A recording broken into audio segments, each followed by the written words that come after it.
think if I had failed the police exam, I would have gone for something a lot easier, like the bar. So, Hughes versus Hughes for Oakdale DA. You know, we could probably sell tickets to that one. No.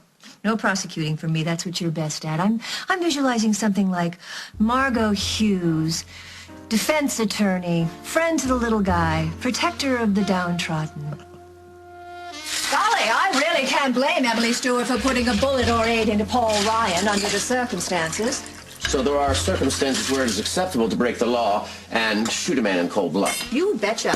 And what, pray tell, are those times? You'll see, Mr. District Attorney. I'm Emily Stewart's defense attorney. We'll be seeing you in court. All rise.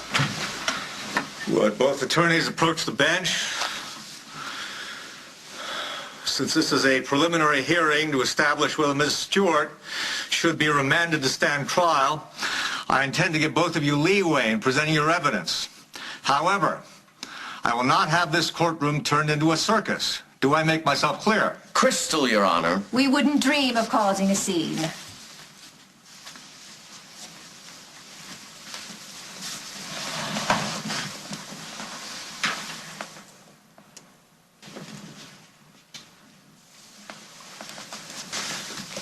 The prosecution calls Paul Ryan to the stand. Mr. Ryan, could you please describe the defendant, Miss Emily Stewart, to the court? She's nuts. Certifiable. Would you care to elaborate? She shot me. You should lock her up and throw away the key.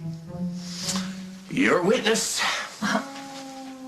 Is it nuts, then, once a woman is proposed to and the proposal has been accepted, to anticipate a wedding? And is it certifiable for that woman to retaliate when the aforementioned wedding is called off? Objection. Counsel is leading the witness. Yes, I am leading the witness to realize that his actions are to blame for Miss Stewart's utterly reasonable reaction. Overruled. Counselor is supposed to be cross-examining my witness, not testifying herself. Paul Ryan maliciously led on a woman he knew to be fragile. He played with her emotions and then heartlessly dumped her. He drove her to the brink, leaving Miss Stewart no choice but to strike out against him as she did. Says who? Says anyone with an X chromosome. Men have one of those, too. So, it's unanimous. Court is adjourned for the day.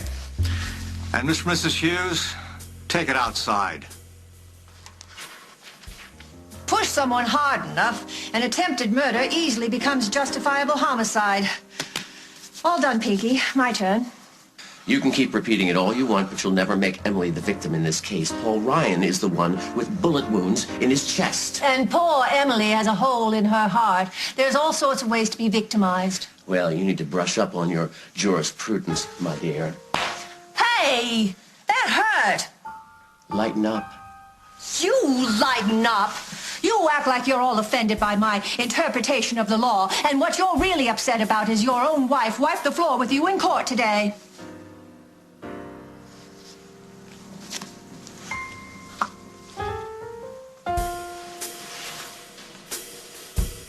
Call your first witness, Ms. Hughes. The defense calls Emily Stewart.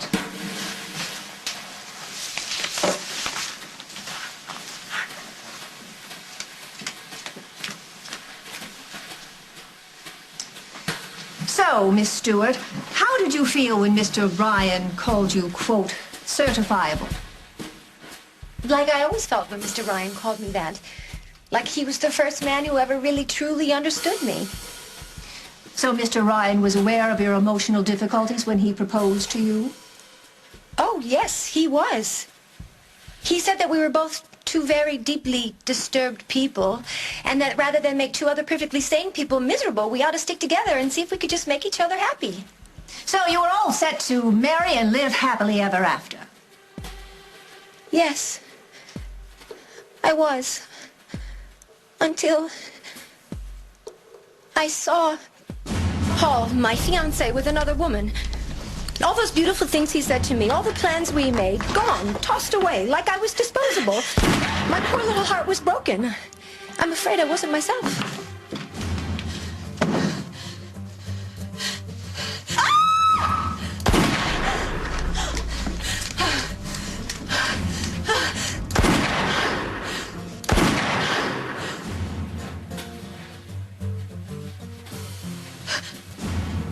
Miss Stewart, do you always carry a gun?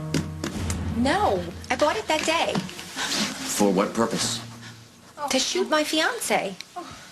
A clear case of cold-blooded, premeditated, attempted murder, Your Honor. The prosecution rests. Redirect, Your Honor. Miss Stewart, how well do you know our district attorney? Intimately, but not well. I beg your pardon? He's my son's father. I object! That's what I said. It's irrelevant. Overruled. I want to hear this. Do you think Tom likes you? About as much as he'd like a burst appendix. The fact is, you don't like me much either.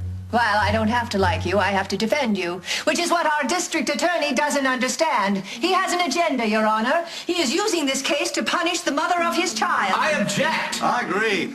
Prosecution is engaged in a flagrant conflict of interest. Charges against Miss Stewart are dropped. Case dismissed. Hold on a minute! Too late. You lose.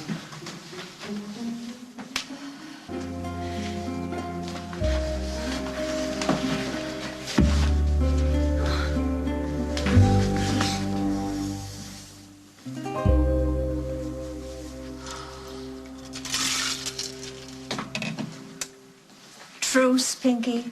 No thanks. I'm driving. Where are you going? Away?